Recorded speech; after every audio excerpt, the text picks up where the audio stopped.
I would say to the House, as I said to those who have joined this government, I have nothing to offer but blood, toil, tears and sweat. Without victory, there is no survival. The nation had the lion heart. I had the luck to be called upon to give the roar. This is no war of chieftains or of princes, of dynasties or national ambition, it is a war of peoples and of causes. This is a war of the unknown warriors. But let all strive without failing in faith or in duty, and the dark curse of Hitler will be lifted from our age. Never in the field of human conflict was so much owed by so many to so few.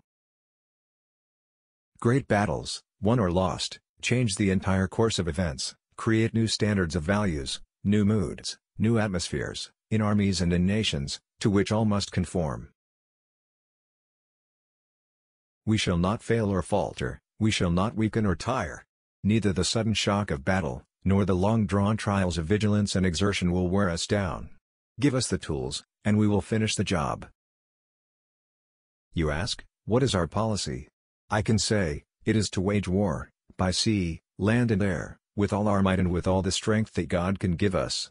To wage war against a monstrous tyranny, never surpassed in the dark, lamentable catalogue of human crime. There are many people in England, and perhaps elsewhere, who seem to be unable to contemplate military operations for clear political objects, unless they can cajole themselves into the belief that their enemy are utterly and hopelessly vile. Eaten bread is soon forgotten. Dangers which are warded off by effective precautions and foresight are never even remembered. We must all turn our backs upon the horrors of the past. We must look to the future. We cannot afford to drag forward across the years that are to come the hatreds and revenges which have sprung up from the injuries of the past.